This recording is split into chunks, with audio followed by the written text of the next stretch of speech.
సూర్య హీరోగా నటించినటువంటి రెట్రో చిత్రం ఈరోజు ప్రపంచవ్యాప్తంగా విడుదలైన నేపథ్యంలో అసలు ఈ సినిమా కథ ఏంటి, కథనం ఎలా ఉంది, ఈ సినిమా హిట్ ఆఫ్ అట్టా అనేది తెలుసుకుందాం. ప్రస్తుతం మనతో పాటు ఉన్నారు ప్రముఖ సినీ విశ్లేషకులు, ప్రముఖ సీనియర్ జర్నలిస్ట్ యజ్ఞమూర్తి గారు. వారితో మాట్లాడదాం. సార్ నమస్తే. సార్ నమస్తే కృష్ణ. సూర్య గారి రెట్రో ఈరోజు ప్రపంచవ్యాప్తంగా విడుదలైంది. ఏంటి సార్ కథ ఎలా ఉంది, కథనం ఎలా ఉంది, సినిమా హిట్ ఆఫ్ అట్టా అంటే ఏం చెప్తారు? రెట్రో టైటిల్లోనే ఉంది.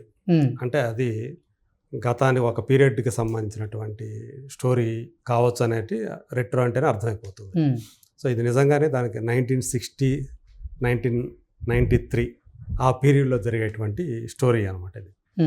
సో ఒక గ్యాంగ్స్టర్ సినిమా అంటే హిట్ 3 అనే సినిమా నుంచి రెట్రో అనే సినిమాకి ఒక హింసాత్మక ప్రపంచం నుంచి ఇంకొక గ్యాంగ్స్టర్ ప్రపంచంలోకి వెళ్ళారన్నమాట ఈరోజు జనమంతా కూడా. ఓకే.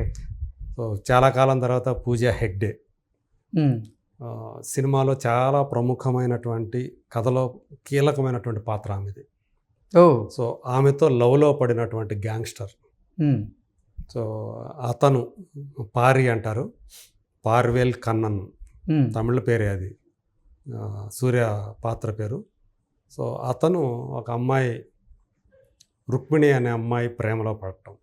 వీళ్ళిద్దరూ కూడా చిన్నప్పుడు వాళ్ళ తల్లుళ్ళకి దాని ఏమంటారు దహనం చేసేటప్పుడు ఒకరికొకరు పరిచయం అవుతారు. ఓకే. ఒకే చోట ఒకే ఘాట్లో వాళ్ళిద్దరిని కూడా వారిద్దరి తల్లుల్ని దహనం చేసేటప్పుడు పరిచయం అవుతారు. దాదాపు ఒకే చోట అనమాట ఇద్దరు. సో ఆ అమ్మాయి తండ్రి యాక్చువల్గా భార్యకి భర్త కొరువు పెట్టాల్సింది అతను తాగి పడిపోతే కూతుర్ని పెట్టమంటారు. పెట్టకూడదని చెప్పి కొంతమంది సాంప్రదాయవాదులు ఉంటారు. ఈ అబ్బాయిని అప్పుడే కొరువు పెట్టి ఉంటాడు తల్లికి, ఈ అబ్బాయిని కొరువు పెట్టమంటారు. ఈ అబ్బాయి ఏం చేస్తాడంటే ఆ అమ్మాయిని పట్టుకొని రుక్మిణి చేతి చిన్నప్పుడు తనే పెట్టిస్తాడు, కొరువు పెట్టిస్తాడు. అప్పుడు పరిచయం. మళ్ళీ వాళ్ళు 14 సంవత్సరాల తర్వాత కలుస్తారు. వాళ్ళు విడిపోయి ఎవరో అప్పుడు దాకా ఎవరికెవరు తెలియదు. వాళ్ళు అప్పుడే ఒకరినొకరు చూసుకుంటారు, పరిచయం అవుతారు ఆ చిన్నతనంలో. అది 1960s అనుకోండి జరిగే కాలం. ఆ తర్వాత ఒక డైలాగ్ ద్వారా పలానా వాళ్ళు అనేది ఇక అర్థమవుతుంది. సో అంటే అతని బాడీలో ఒక ఆకు గుర్తుంటుంది. అది చూసి ఆమె 14 సంవత్సరాల తర్వాత గుర్తుపడుతుంది అనమాట. ఓకే. సో అట్లా అప్పుడు ఆమెను పెళ్లి చేసుకొని, ఆమెకి తెలియదు ఇతను గ్యాంగ్స్టర్ అని. ఆమె కోసం ఆమెకి ఏంటంటే హింస అంటే పడదు, ఎవరితో కొట్లాట అంటే ఇష్టం ఉండదు. సో ఆమె కోసం కంప్లీట్గా మారిపోయి ఒక కొత్త జీవితం గడపాలని చెప్పేసి అనుకుంటాడు. నిజానికి ఇతను ఎవరైతే తల కొరకు పెట్టాడో ఆమె ఇతని సొంత అమ్మ కాదు, కన్న తల్లి కాదు. చిన్నతనంలోనే ఆ అబ్బాయి ఎక్కడో వేరే దొరుకుతాడు, వాళ్ళకి అనాథగా దొరుకుతాడు. తిలక్ అనేటువంటి గ్యాంగ్స్టర్ భార్య నేను పెంచుకుంటానని చెప్పేసి అబ్బాయిని పెంచుకుంటుంది, వాడికి ఇష్టం లేకపోయినా. సో ఆ క్యారెక్టర్ని సంధ్య చేసింది. ఇది ప్రేమిస్తే సంధ్య ఉంది కదా, ఆమె ఆ క్యారెక్టర్ని పోషించింది. సో ఆ తర్వాత ఆమె కొంచెం పెద్ద అయిన తర్వాత ఇంకా టీనేజ్లో కూడా రాదు, చచ్చిపోతుంది అనమాట. అమ్మ ప్రభావం ఇతని మీద ఉంటుంది. సో ఈ తిలక్ అనేవాడు ఏంటంటే ఈయన కొడుకు యాక్సెప్ట్ చేయడు, కానీ ఒక ట్రైన్లో అతన్ని కొంత వేరే వాళ్ళు అపోజిషన్ వాళ్ళు చంపబోతూ ఉంటే వీడు ఆ చిన్నప్పుడే వాళ్ళని ఎదుర్కొని వాళ్ళందరినీ తంతాడు, వాళ్ళందరినీ చెత్తగొడతాడు. వీడి కళ్ళ ముందు ఇదంతా జరిగేటప్పటికి అప్పుడు వీడు నా కొడుకు, నా పెద్ద కొడుకు అని అప్పుడు అంగీకరించి వీడు నా ఎనప చెయ్యి అని పిలుచుకుంటా ఉంటాడు వాడు. సో అట్లా తను కూడా ఒక ప్యారలల్ గ్యాంగ్స్టర్ లాగా వాడు కూడా ఎదుగుతాడు. అంటే తండ్రి కోసం వీడన్నీ కూడా చేసుకుంటూ వస్తాడు. రుక్మిణి కోసం అవన్నీ వదిలేద్దామని చెప్పేసి పెళ్ళికి అన్ని ఏర్పాట్లన్నీ చేస్తాడు. ఈ లోపల ఒక షిప్పు, ఒక కంటైనర్, ఆ కంటైనర్లో వీళ్ళు మరి గ్యాంగ్స్టర్లు కదా, వాళ్ళకి రావాల్సినటువంటి గోల్డ్ ఫిష్ అనేటువంటి ఒక పదార్థం మిస్ అయ్యి దాని ప్లేస్లో నిజంగానే ఫిష్లు ఇవన్నీ కానీ ఉంటాయి అన్నమాట. అది చేసింది, ఆ పని చేసింది వీడే అని బయటపడుతుంది. మాయం చేసింది ఎవరు? పారి, సూర్య.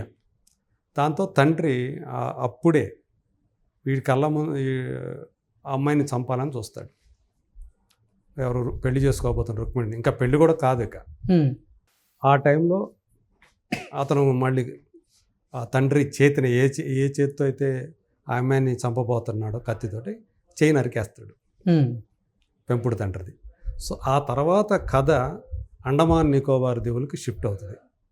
ఓకే. సో అక్కడ హీరోయిన్ ఉంటుంది అని తెలిసి, అంటే మధ్యలో విడిపోతారు, వీడు జైలుకి వెళ్ళిపోతాడు, ఆ అమ్మాయి తను అసహించుకొని పోతుంది. ఎందుకంటే ఇంతమందిని చాలామంది చంపేస్తాడు అక్కడ ఆ అమ్మాయి కళ్ళ ముందే. బీభత్సం జరుగుతుంది, పెళ్లిలో బీభత్సం. ఇక అస్సలు తట్టుకోలేదు కదా, అందుకని వెళ్ళిపోతుంది. ఈ జైల్లో ఉండగానే అమ్మాయి కోసం అటు ఆ గ్యాంగు ఇతను ఆ అమ్మాయిని పట్టుకుంటే వీడు గోల్డ్ ఫిష్ సంగతి ఎక్కడుందో చెప్తాడు అని తెలక్కు జోజు జార్జ్ చేశాడు మలయాళం యాక్టర్ ఆ క్యారెక్టర్. సో అట్లా అతని మీద ఇంకొక అతను ఉంటాడు ప్రకాష్ రాజు, అతను ఒక పొలిటికల్ లీడర్, వెనక కింగ్ పిన్ అనమాట అతను, ఇదంతా చేయించేది. సో ఆ తర్వాత ఏం జరిగింది, అండమాన్ నికోబార్ దీవులకి జైలు నుంచి తప్పించుకొని ఎలా వెళ్ళాడు మనోడు పారి, యాక్సెప్ట్ చేసిందా పారిని రుక్మిణి, ఆ తర్వాత అక్కడ ఏం జరిగింది, చివరికి కథ సుఖాంతమైందా, ఇది అదంతా డ్రామా లాగా నడుస్తుంది. కార్తీక్ సుబ్బరాజ్ డైరెక్టర్. సో తను మనకు తెలుసు పిజ్జా అనే సినిమా నుంచి పరిచయమైనటువంటి డైరెక్టర్, జగర్తాండా అనే ఆ సిరీస్ తోటి బాగా పాపులర్ అయినటువంటి డైరెక్టర్. అయితే అతని సినిమాల్లో మనకి అంతర్లీనంగా ఒక అంటే తక్కువ జాతి వాళ్ళని ఇబ్బంది పెట్టేటువంటి కింగ్స్ ఇట్లాంటి పాత్రలు కనిపిస్తూ ఉంటాయి. సో పీడితులు పీడకులు అనేవాళ్ళు కనిపిస్తూ ఉంటారు. ఈ సినిమా అంతా కూడా రెట్రోలో కూడా ఇందాక స్క్విడ్ గేమ్ అన్నాను కదా, అదేందో కాకతాళీయమా లేకపోతే యథాలాపమా, ఇందులో కూడా స్క్విడ్ గేమ్ తరహా గేమ్ ఉంది ఇందులో, రెట్రోలో కూడా ఉంది. అంటే రెండు ఒక అతను ఒక కింగ్ లాంటి వాడు రెండు గ్రూపులు చేసి ఆ రెండు గ్రూపుల మధ్య కొట్టుకుంటా ఉంటే చుట్టూ జనం అంతా కూడా ఎంజాయ్ చేస్తూ ఉంటారు అన్నమాట. అలాంటిది అంటే స్క్విడ్ గేమ్లో ఉండే తరహా డ్రెస్సులు అన్నీ ఉంటాయి అన్నమాట ఇందులో కూడా. వీళ్ళకి ఒక డ్రెస్సు వాళ్ళకి ఒక డ్రెస్సు, ఆ సిమిలారిటీ చూసి చాలామందికి ఆశ్చర్యం వేసింది. హిట్ 3లో అదే టైప్ ఉంది, రెట్రోలో కూడా అదే టైప్ ఉంది. రెండు ఒకటే రోజు రిలీజ్ అయినాయి, రెండు ఒకేసారి రిలీజ్ అవ్వటం, సిమిలారిటీస్ ఉంటాయి. ప్రవచనాలు ఇందులో కూడా స్టార్టింగ్లో దాంట్లో చాగంటి ప్రవచనాలు పెట్టారు కదా హిట్ 3లో, ఇందులో స్టార్టింగే ఆ ప్రవచనాలు ఉంటాయి ఈ సినిమాలో కూడా మొదట్లో.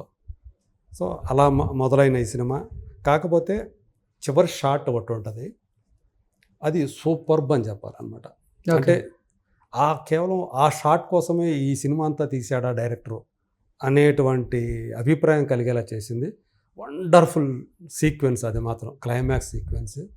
అది అర్థమయ్యే వాళ్ళకి అర్థమవుతుంది. ఆ సీను మామూలుగా ఎవడు పెట్టడు అసలు, ఏ డైరెక్టర్ ఏ కమర్షియల్ డైరెక్టర్ పెట్టడు అసలు, ఆ షాట్ పెట్టడు. ఇతను అలా షాట్ పెట్టాడు. అంటే బానిసల్లాగా అప్పుడు దాకా బానిసలుగా బతికిన వాళ్ళు స్వేచ్ఛ పొందామనేటువంటి సంతోషంతో వాళ్ళు ఎలా స్పందిస్తారు అనేటువంటి ఆ షాటు నిజంగా ఒక లెసన్ అని చెప్పాలి అది డైరెక్టర్, అసలైన డైరెక్టర్లకి. కాకపోతే ఈ ముందు జరిగేదంతా ఈ డ్రామా ఇదంతా కూడా ఎక్కడ కూడా నప్పలేదు అసలు. కార్తీక్ సుబ్బరాజ్ కంప్లీట్గా ఆ డ్రామా నడిపించడంలో ఫెయిల్ అయ్యాడనే చెప్పాలి. సో మనం దాంట్లో ఇన్వాల్వ్ కాలేవు. ఆ పారి క్యారెక్టర్ తోటి మనం ఎప్పుడైతే కనెక్ట్ అవుతామో, సహానుభూతి చెందుతామో, అప్పుడే మనం అతని పాత్రతో ట్రావెల్ చేయగలుగుతాం. అప్పుడే అలాంటి సినిమాలే హిట్ అవుతాయి. ఇక్కడ మనం అలా ట్రావెల్ చేయలేకపోవటమే ఈ సినిమాకి చేసుకున్నటువంటి దురదృష్టం అనుకోవాలి. ఆ పాత్రని ప్రేక్షకులతోటి కనెక్ట్ చేయించడంలో విఫలమయ్యాడు.